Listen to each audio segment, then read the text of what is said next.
Hello，大家好，欢迎收看良品电影。今天给大家分享的是韩国惊悚片《衣橱》。自从妻子过世之后，上元和女儿伊娜的关系就越来越疏远。于是他决定带着女儿搬到乡下，修复彼此之间的关系。有钱人呀，就是不一样。上元大手一挥，就为女儿买下了一栋别墅。伊娜看着眼前的别墅，面无表情，丝毫没有一点开心的样子。可是自从搬进了这栋别墅，诡异的事情就不断发生。一只乌鸦撞向玻璃寻死，这一幕让上元回到了车祸发生的那一晚。因为上元的一时分神，和对面的货车迎面相撞，妻子因为保护伊娜而当场死亡。这一幕也成为了上元的心理阴影，他因此患上了惊恐障碍症。比起自己的身体，上元更加担心的是自己的女儿。伊娜每天都是盯着手机看，不愿意与她交流。这天晚上，伊娜照旧玩着手机，衣橱里却传来诡异的咚咚。当伊娜打开衣橱查看的时候，却发现没有什么动静。这时，一个神秘的白色身影正在她的身后死死地盯着她。正在楼下工作的上元听到了一声凄惨的尖叫，他连忙上楼查看。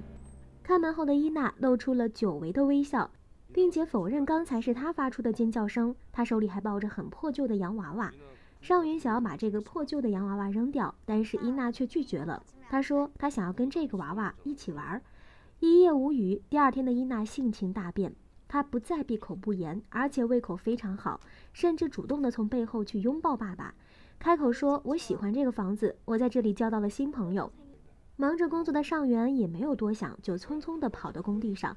等到上元回来的时候，听到女儿房间里传来阵阵的嬉笑声，开门一看，却发现只有伊娜一个人在房间。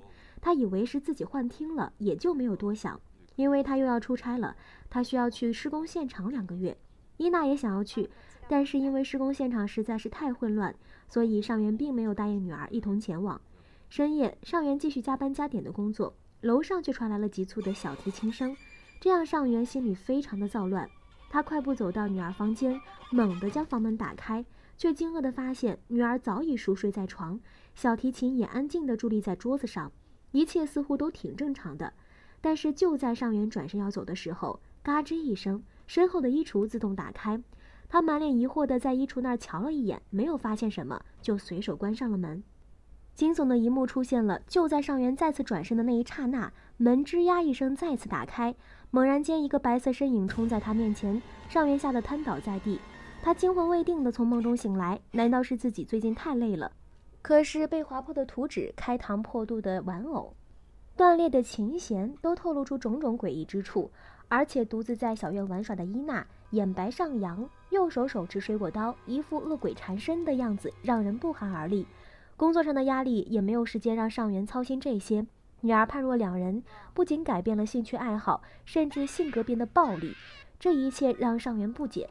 就在这个时候，临时保姆上门了，草草的就将女儿交付给他，匆匆忙忙的跑到工地上。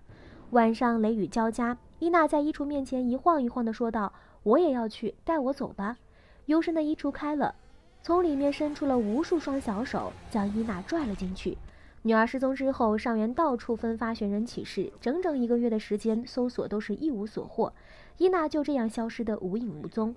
手足无措的上元想到用媒体来寻找自己的女儿，但是节目播出之后，风评却往一边倒。网友认为上元患有严重的精神疾病，是他杀死了自己的女儿。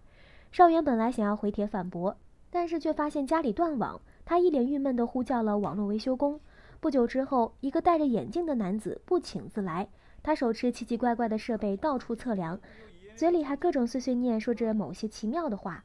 突然手中的仪器急促闪烁，目标锁定在2楼，让仪器不断闪烁的就是伊娜那个衣橱。就在这时，真正的维修工上门了，谎言被戳穿，眼镜男也没有过多尴尬，直接表明了自己的身份。他庆勋呢是韩国驱魔界的第1人，他已经追踪儿童在家失踪案10年了。韩国近些年来已经在家莫名其妙失踪的案件已经有32起。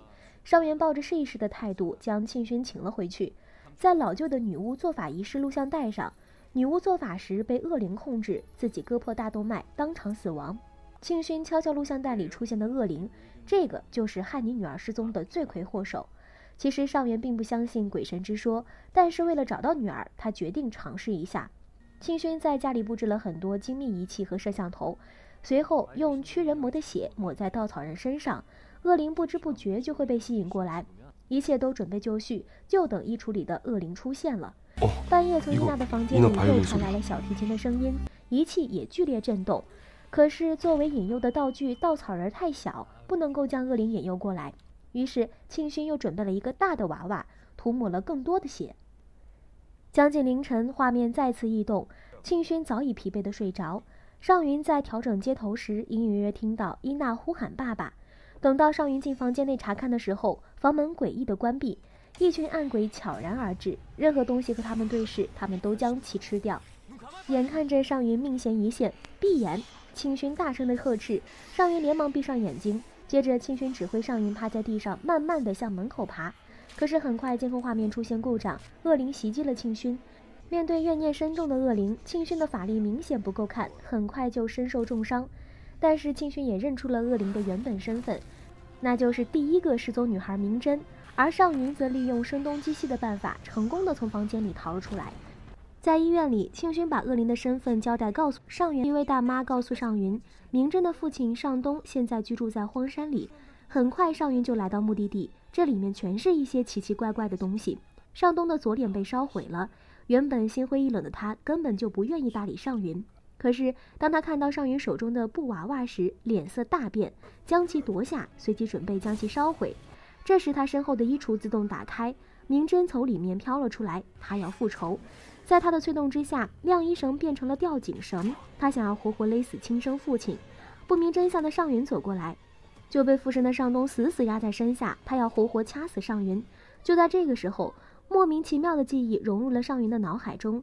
多年以前，尚东原本是一家连锁店的老板，因为生意破产，身负巨债，但是他却破罐子破摔，将妻子活活掐死，随后将明真锁在衣橱内。女儿的求救声丝毫没有打动尚东，一场大火，想死的人没死成，可是明真却活活地被窒息在了衣柜里。画面回到现在，及时赶到的庆勋救下了尚云，一旁的尚东则被拖进了衣橱内，消失得无影无踪。回去路上，庆勋解释了刚才的一幕，因为尚东和明真的共振频率完全一致，所以能够看到对方的记忆。当年明真满怀怨恨的死去，随着怨恨不断堆积，明真最终变成了恶灵。他便找上那些怀揣着痛苦的孩子，而且这些孩子身上有个共同的特点，他们要么遭到了父母的施暴，要么被父母忽视，不关心他们。总之啊，他们在这个世界上感受不到爱。听到这里的尚云陷入了深深的自责之中。为了拯救女儿，尚云愿意冒险进入异界，但是尚云只能在异界待不超过30分钟，不然他会忘记记忆，最终变成暗鬼。但是这一切都不能够让尚云感到胆怯，用他的掌心血作为媒介，把火和尚云联系在一起。一旦时间耗尽，或者尚云死了，火苗就会自动熄灭。尚云盘坐在衣橱内，庆勋在外面做法。等他推开衣橱之后，成功的进入到了异界。这里的世界诡异异常，一具具尸体漂浮在空中，就连尚云的亡妻也在这里看到了他。他质问尚云为什么害伊娜变成这样，他想要用碎玻璃杀死尚云。庆勋眼看火苗有变，知道尚云遇到危险，连忙做法定住了恶灵。庆勋的所作所为惹恼了恶灵，他决定先攻击庆勋这个驱魔师。无数双手挣破了庆勋的咒语符，将他牢牢地拽向衣橱里面。庆勋只能拼命挣扎。尚云这边成功冲到了屋外，他看到了一群孩子在里面嬉笑玩耍。孩子们看到活人出现在异界，恢复了他们的本来面目，这竟然是一群恶灵。尚云一路逃窜，看到了远方正在拉小提琴的伊娜。当尚云跑到女儿身边时，一辆大货车迎面驶来，他紧紧抱住女儿，两个人被撞倒在地。恶灵高高的坐在上面，询问你为什么到这里来。